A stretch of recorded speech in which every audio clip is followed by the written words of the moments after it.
what it is, what's up, and welcome everybody to the first episode of Okada's Shorts G Wondering for the G1 Climax 33 this year, 2023. That's right, another year, another run of G Wondering episodes. One bite-sized episode for every night of the G1 Climax. And I got to say, the layout for this tournament is looking so good. Super pumped on what this is going to be. And I'm super pumped to share it with you all now. This is not a huge review show. We're not here to break down heaps of stuff. This is really just me and Curtis jumping in and giving our gut reactions to things that have happened as they happen. Speaking of Curtis, your good friend Curtis Spears is not here with me today. We trade off to make this actually doable. I know this is not doable doing it constantly every night yourself because I've done it before. The very first G Wondering I did myself, did every single night as a solo person over on my other podcast that I do myself, my interview series, Faces and Feels at Faces Feels Cast. And that first G Wondering drove me to madness. So today I'm just going to run it down for you real quick. But before I do, let me just take you over the stakes. Now, normally when we do G Wondering, there is a pick'ems contest that happens along in the background. Normally we have a very elaborate sheet that will be us predicting the entire G1 and then running through until we have an eventual winner, 1 point for every win, whatever it may be. Well, this year we have not been able to do that, and a lot goes into doing that. But somewhere along the line, I found, I don't know even where it came from, and I wish I could give the person a shout out. It just came across my bow on Twitter or something. I don't even know, and tried to look back and see where it came from. But we're using a different system this year. So somebody shared it, and whoever it was, if you know who it was, please tag them in this or DM me or whatever so I can shout them out correctly. But it is basically G1 Climax 33 pick'ems. There's 4 tiers. You pick one wrestler from each tier. Their combined points equal your entire score. And then you get plus 2 points for the semifinals, plus 5 points for the finals, and then plus 10 for winning the G1. So we had a mini draft just between us that we're going to play. So there was 4 people playing. There is myself. There is Curtis. There's my wife, Amy, last year's champion, and there's my good friend, Travis. Now, we're all playing, and I put our names into a randomizer so we would each then get a pick. So it came up with Amy, me, Curtis, then Travis. Amy chose from tier 1. The selections were Sonata, Kiyomiya, Okada, Ospreay, Shingo, Finlay, Naito, and ZSJ. Amy opted for Okada, obviously. Tier 2 was Shooter, Shota, Umino, Yota Tsuji, Kenta, The Great Okan, Eddie Kingston, Tama Tonga, Jeff Cobb, and Tanahashi, and she opted for Yota Tsuji. In Tier 3, it's Ren Narita, Hikuleo, Tai Chi, Yoshihashi, Ishii, Evil, Goto, and Alex Coughlin, the Dead Eye Dreadnought Alex Coughlin, and Amy opted for Goto. And then Tier 4 was Gabe Kidd, Chase Owens, El Phantasmo, Tangaloa, Hanare, Mikey Nichols, Yano, and Shane Haste. And she opted for Hanare. I went through, I chose David Finlay, Shooter Umino, Tai Chi, and El Phantasmo. Curtis went and got Naito, Okan, Ren Narita, and Gabe Kidd. And then Travis chose Kiyomiya, Eddie Kingston, Ishii, and Yano. Now, we probably had enough people to draft again and choose the whole field, but I kind of like the idea of the stakes if you only got a chance to pick 4 wrestlers.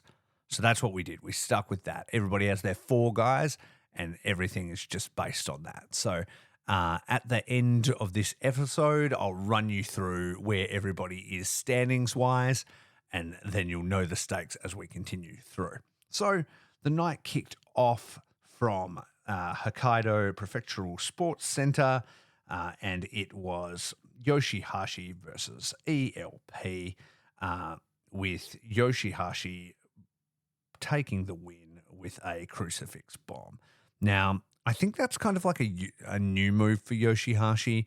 And to be honest, I was pretty surprised with this win. If I was gonna pick, every match like we would normally do every year, I would probably lean towards ELP for this, making a big statement to get started. But as the night kicked on, I sort of got the vibe that they were all about the upsets. And full disclosure, it's now Sunday night, and I watched night two as well, and I got that vibe as well that a lot of them were sort of like get the upsets in early, and then that will probably rejig itself as it goes.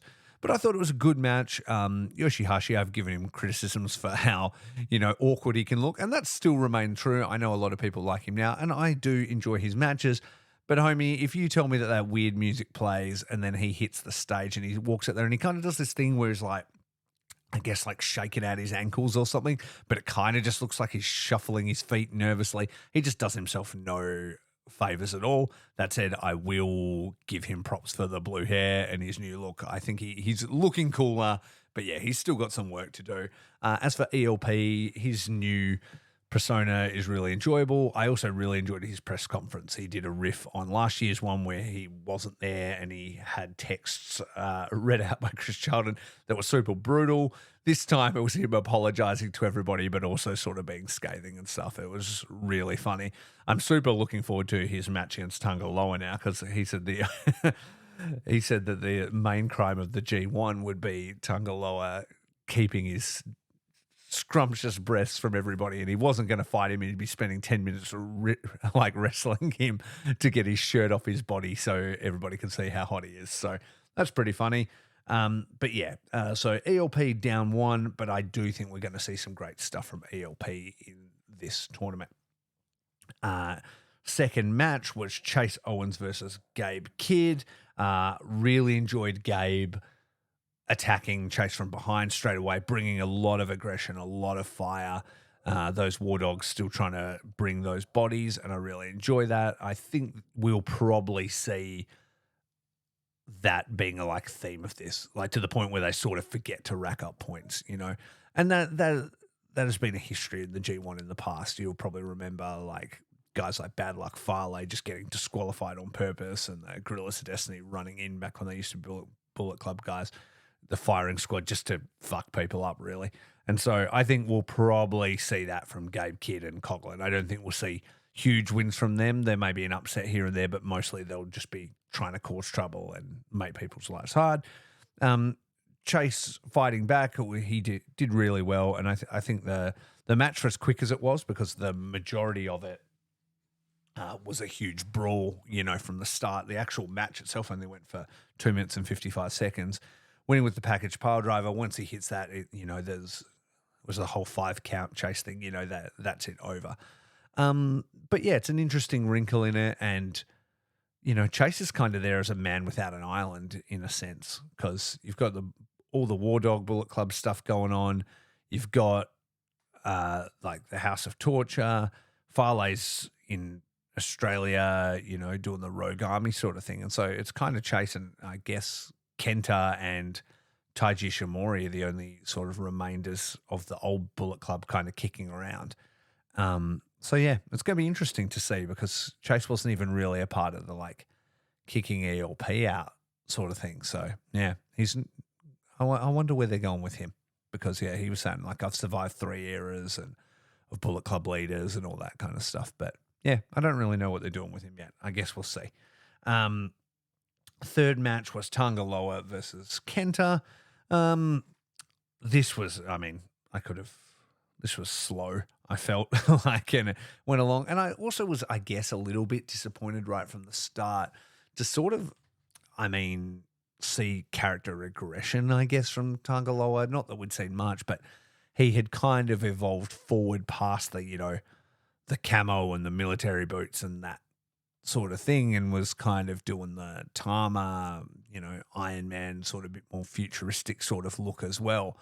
And then to see him sort of come back and sort of have reverted to just the, cut off shirt and the camo pants and stuff, I was like, oh, we kind of going backwards a little bit here. So I don't know if they've really put much thought into what he is or what he's going to be, or whether that's a choice But yeah, he won with ape shit, which is a move that I never really feel looks that good. So yeah, a win for Tungaloa, get one out early. I can't imagine he's going to see heaps in this block. Fourth match was Shota Umino versus Red Narita. Now, believe it or not, I actually started to do our traditional pick'ems before I ever did it. And in that, I could take you a screenshot. I predicted a draw for these two. And I wonder if that's something that we're going to see from the Musketeers just in general. Like, I was wondering whether, one would beat one, the other would beat the other would beat the other. But I wonder if there'll be a stalemate sort of scenario going on here between Umino, Narita, and Tsuji. But a great match, and probably, I personally think one of the better matches from Shooter, definitely, but also one that I enjoyed from Ren as well. Like I think they worked really well together, and I think we're definitely seeing like the beginning of their story and what they're going to mean to each other going forward. I enjoyed the post comments because they were both like, "Fuck a draw to anybody that beat that guy. Like I have to beat that guy." So yeah, there's definitely a heavy professional rivalry going on there, and I'm looking forward to seeing where it goes because this is going to be ongoing rivalries that will last for years. Next up, we had Okada versus Okan. Really enjoyed this one. I honestly was thinking that Okan was going to get a big upset here. I mean, we probably will see that when he comes across Will Ospreay, maybe. But I got to say, man, there was a wicked... The ending sequence was, of course, great. I mean, it always is when Okada's involved.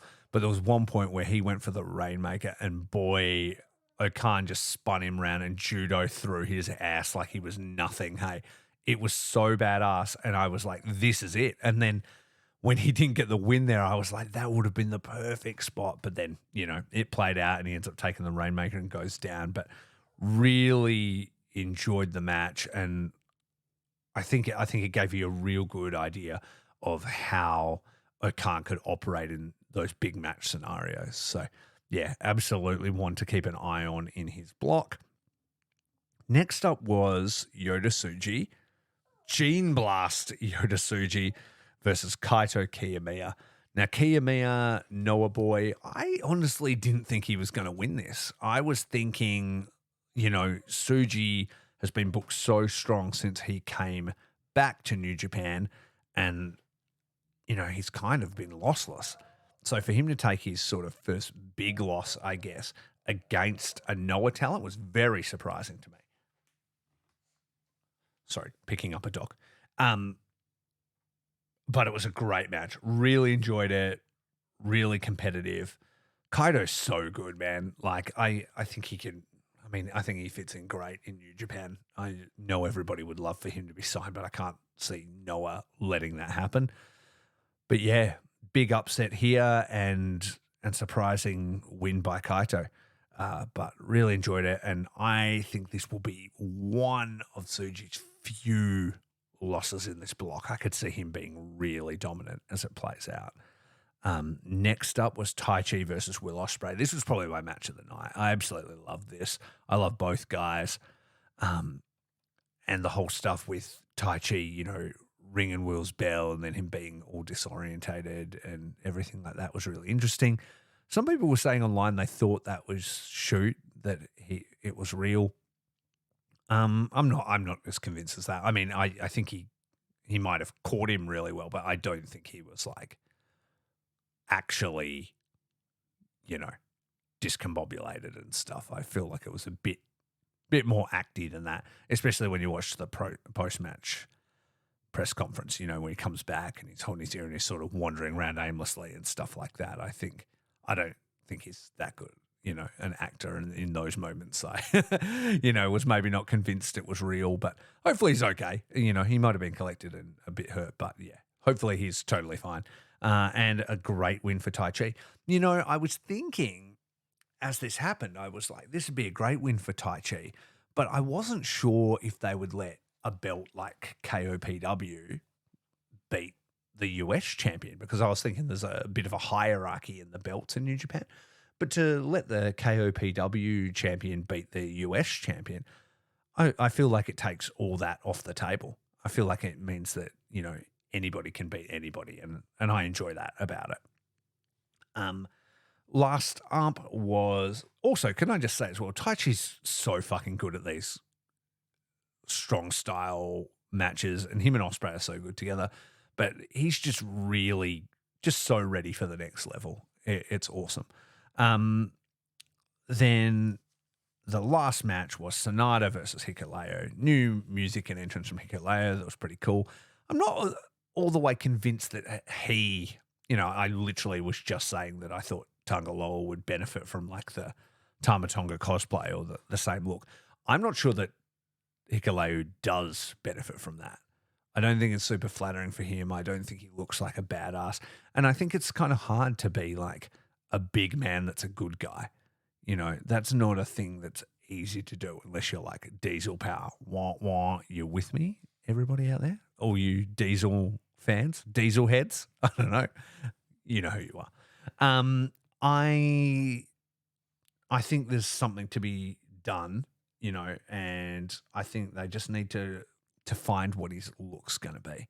But this was a really good match. And I had jokingly said to Curtis, I was like, I'm not worried about Hikuleo. He can't wrestle and he's not going to play a factor in this. But I thought this was a good match, man. And even from Sonata, who I'm probably his biggest critic, and I've gone on record a bunch of times giving him shit, I do think it was a little slow. I mean, that said, it was 10 minutes. Fuck, I just looked at the time. It felt like 20 minutes in some parts.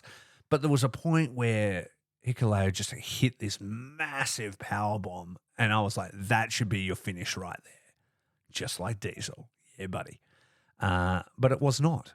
And then he went for a choke slam. All tall guys have to have a choke slam. And then, Sonata managed to hit that dead fall, which he's getting real good at hitting as well. So I can admit that. And then Sonata won. I was thinking that maybe we would see like a crazy upset considering this was like the main event. But I guess they wanted to put that full stop. Like, Sonata is actually the champion and he is going to be dominant in this block. And this guy's like the biggest guy in the block and he took him down. So, yeah. All in all, though, I enjoyed the show. I think it was really fun. I think there were some interesting story notes, but we are only just getting started. There's some way more interesting combinations of wrestlers that's going to come in future nights from these two blocks. So I'm really looking forward to seeing how that all pans out. Now, let me quickly run you through the standings of where we're at win-wise. Okay. Okay, so score update.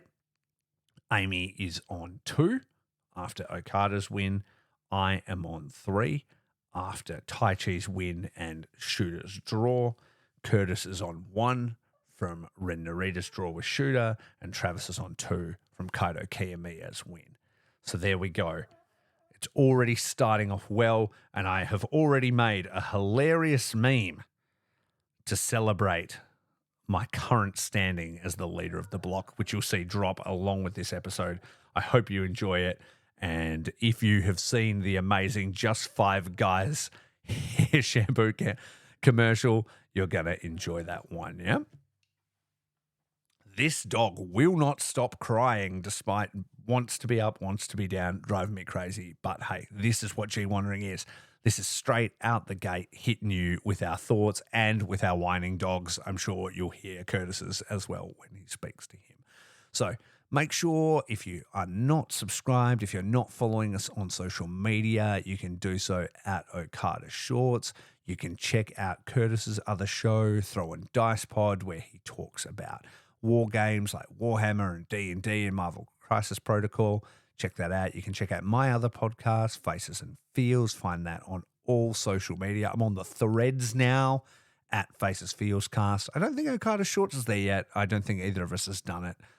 We will do it, and it will be there as well. Because fuck Twitter, I guess. Besides that, make sure you check out all the great content over at the Count Out Network. If you subscribe to the Patreon, it's only $5 a month, and you will get our bonus show, Drop Your Shorts, which we normally record before we speak. And it's just us catching up on our lives and different things that are going on, travel stories, things like that. Yeah. So that's heaps of fun. Had to miss the last one, but we're about to give you constant free episodes for every night of the G1. And then we'll do some really fun Drop Your Shorts bonus stuff after that. Okay. So thank you for dropping in. I hope you've enjoyed this bite-sized episode. Keep an eye out in your feed because Curtis's won't be far behind. Also, for all of you that didn't get a chance to catch the interview that I did with the amazing Aaron Hanare, the Ultimate Weapon, the United Empire's own Aaron Hanare on my feed, that will also be dropping into the Okada Shorts feed this week. So lots of content, lots of free content. Please enjoy it. Please follow us on all the social media. Please send us your questions, ideas, feedback. We love interacting with you guys, and we just need to get way better at it. Okay? So until then, rate and subscribe, listen or die, keep it right, keep it tight, and most importantly, keep it what? Short.